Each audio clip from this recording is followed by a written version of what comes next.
come to you and cut a check, or you couldn't be an ass kisser and drop my record when I walked in the club. Like these new DJs, they get a pair of Beats and a MacBook Pro. These think they're a motherfucking DJ. These new pop ass niggas. Come on, help us out, Ant. Come on, pour another shot. Pour a normal shot. And I told my dad, I said, Daddy, I think I can rap. At the time, I had an older brother that was rapping.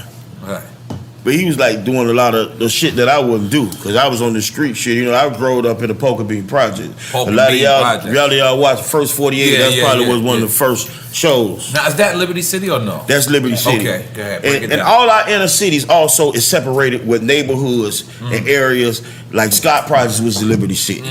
You know, the 40s, what they call Adapata, that's still Liberty City. Brown Sub is still Liberty City. Adapata is that's where the Dominicans be at? That's what that's why I know from there. This is not a normal shot, by the way, but I'm gonna let you get away with it. Let me get you a glass. So I tell my daddy, I say, I think I can rap. Right. And nigga said, I don't know about rapping, but you can cook that dope. Go in there and cook up 4 ounces and drop them off. Pops tell you? Pops the one? Yeah. Fuck that rapping. You can cook that dope. Right. Go cook me 4 ounces and drop them off down there in Homestead. All right. Oh my God. So and I'm gonna be doing this shit with my eyes closed. So take it easy, go on. My daddy ended up going to the feds. Right. So now I don't cook the dope no more. Now I pick up the money. And I was about 12, 13. I counted so much money I threw up. Right. And I was like, Dad, I ain't realized money was that dirty. He was like, you throw it up? I was like, yeah. He said, you count that shit right. The count was right. Right. So you don't, son, you don't cook no dope. You count the money. Right. When I get out of prison, I'm going around. At this time, my daddy's in prison. He got 100-something years in the feds at the time before his appeal. God bless. I get out to meet 2 little brothers that I didn't have when I went to prison. I went to prison. My mama had 9. Now she got 11. You know, and I was like, Mom, who is that? You babysit now? Because my youngest brother mixed with some shit. Right. Like what? And some shit, curly hair, light skin shit, you know. So I went and moved with my cousin, one of my favorite cousins. I went and moved with her. Went through with some niggas in the apartment that week. Her door got kicked in. When she came back, I was asleep on the floor with an AK in my hand, and I had the niggas trying to fix her door before she got home. She was like, no, you getting out with the same shit. You got to get out of here. Right. So I went down the street. We trapping in apartments, and I was listening to the radio. And there was like 2 Live Crew that's looking for a new member. Oh, shit. In Miami, the Pac Jam was a teen disco. Yeah. On Saturdays, you could go there as a 8-year-old to a 12-year-old. Wow. It called Kitty Day. It was like a strip club too. Because our women always being provocative. That's why I get so offended with these hoes, these fake titties and fake ass. Like, you could look at a Miami bitch back in the days and be like, yeah, she from Miami. Right. Yeah. Like, you know. So I went. I had a contest. The last person I ended up battling in the contest was Red Eyes. Oh shit. Zopan, right? Me and Eyes went for about an hour. Oh, wow. I'm like, damn, man, hold on now.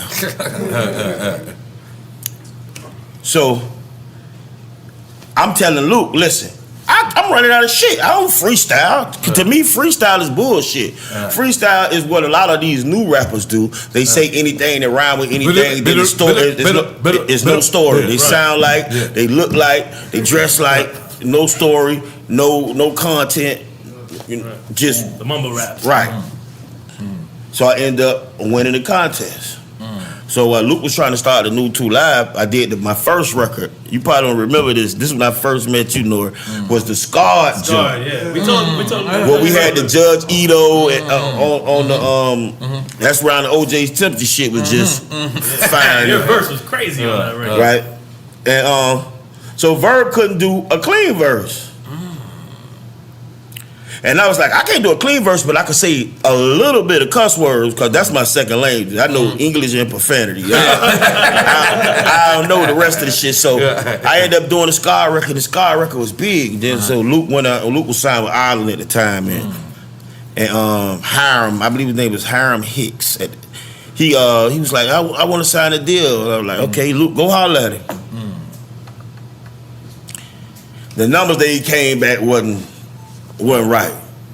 So I'm telling Luke, listen, I need some money, but I ain't no buster. I ain't soft. If you give me a little bit of money, I ain't gonna be able to stay out here. I got niggas that I left in the prison I gotta take care of. I got my mama I gotta take care of. I say, I ain't with that shit.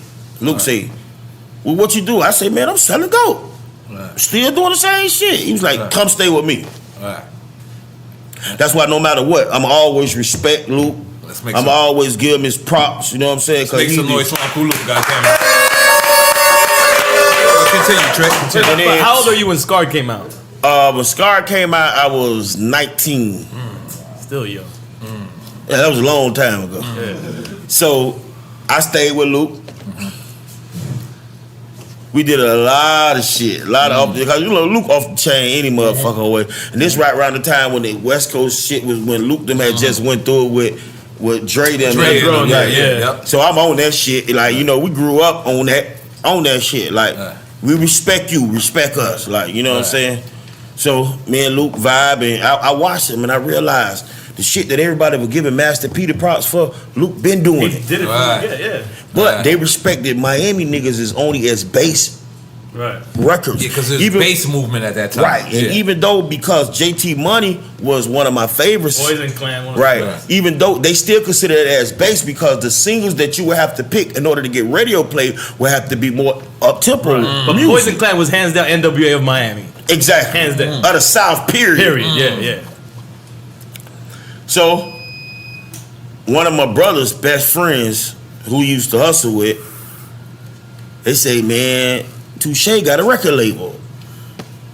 That's Slip and Slide. So I go holler at Touche. And he like, Trick, man, you gonna so be you on the never same officially shit. signed with Luke? I never signed with Luke. Oh, wow. I never signed with Luke. Wow. People don't know that. I be telling these other niggas, don't be signing that shit. Cause you don't have to sign. Man, even niggas I fuck with, I tell them, you don't have to sign with me. You don't have to sign. I don't want you to sign with me.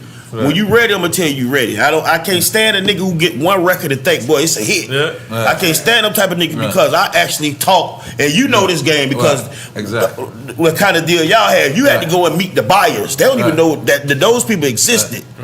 The people that sold the records to Specs and Virgin and all those other places, FY and all those FYE. Those people were people like regular drug dealers. They bought the work, which was the music, and they sold it to the stores at a higher rate. Back in the days, you used to have to meet the retailers. If they ain't like you, it wasn't none of that shit. What they call right now, they say they call it. Let me think of the word. They say we not servers. They say we some little word where they get about 15 motherfuckers sit around and they say, okay, tastemakers. It's some little shit they do now. No record pools, no DJs, no nothing. They do something to the records and they say, okay, yeah, this record will work. Yeah. Talking about now the way it goes down. You talking about radio? What is it called? I know research. Yeah. Oh, we researched the record. I'm like, how the fuck you research the record? They have a couple of guys that sit around and they'll play the record 15 to 42 seconds, and then they'll make a choice based on 15 to 42 seconds. That's just like the answers on Family Feud. Exactly. First of all, we asked 100 men, okay, where them niggas was from? Like, you understand what I'm saying? You asked 100 men, but where were they from? Australia? Because I can't go there. I'm a convicted felon. I never been in Canada. I've been in Canada, but I didn't pass customs. They tell me to walk through that door. That's the U-turn though. Like, we don't want you here. You feel me? So we do that shit. And so Touche like you get with Slip and Slide. Yeah. I don't get with Slip and Slide. Touche telling me, man, Trick ain't gonna listen. He hang with all these hitters. That we call the killers, the hitters. Yeah, we know. He hang with all these hitters. Man, this nigga ain't gonna listen, man. So Debbie Bennett was working with Slip and Slide. She was like, Ted, I talked to him. He's hungry. He's eager. Save his life. Because anything goes out here. The niggas that you see on death row, the Bubs, the Lil Bo, the nigga you seen on First 48, the Boogies, the Vondas, them, I grew up with them. Them was my friend. Those what we know, cocaine and machine guns. That's what we knew. at the time. We found a hit town. We going there. We putting down like it's Miami. Right. I wasn't gonna last in that game long. Cause every time I went to prison, I EOS. That's called end of sentence. No game time, no nothing. I'm not listening to the officers. I'm not calling him sir. I don't feel like going to work. I don't feel good. You know, I stayed in confinement from July to January when I got out. Like, what the fuck fuck that. you want to do? Y'all gotta let me out January. What? So I convinced Touche, man, listen, I'm gonna do it. So my first album based on a true story, I got a lot of recognition for that in the South, but Debbie kept stressing, if you don't get New York radio to play this record, you never gonna blow up. If you don't get this next record out in LA, it's not gonna work. If you don't get it in Virginia and Charlotte and DC and Chattanooga, was certain times at that time, certain areas was the ones you had to blow up in first. So Shay said, what we gonna do? We gonna get it played in Miami. We did the Now Nigga joint. Shay wasn't at the studio. Let's just make some noise. Let's just make some noise. Yo, no, there. Come on, make some noise. I used to be in Miami seeing y'all, and I swear to God, I don't know if you remember this, but I heard that record in Club Rolex. And I went and did Angie Martinez the next day, and my whole interview she kept talking to me. I was like, "You out there?" And then and I just kept doing it, and throughout the interview, just "You out there?" And I didn't know what you were saying. And that's what I was just gonna say. Yeah. But I loved it. Touche said it's not complete. You got to put something else. So I say no. This is it. That was you it. first? No. It was no. It wasn't me first. It was me and Trina. Okay. But it was like this. Shay, this it. I'm telling you. I say, I see how they react to this motherfucker. Yeah, no. This it. Straight up. Shay was like, it's missing something. They don't know what you talk about. Nobody ain't know what now meant. That's what was the goal about it. Excuse me. Nobody knew what now meant. In Miami, we got different slang and different lingo from other places. When you say old girl in Miami, that's your mama. When you say old boy, that's your daddy. Now mean none, nothing like. So my whole thing was, I'm not gonna sound like these, even though I fuck with Cool G Rap, I love them. I like AZ, I like Scarface, I like Cube and Too Short, but I'm gonna sound like a Miami nigga. I ain't from LA. I ain't from New York. I'm from Miami. I'm finna do this Miami. Let's make some noise for Dade County, goddammit. The home of drink champs, Dade County, goddammit. Continue. I dropped that now.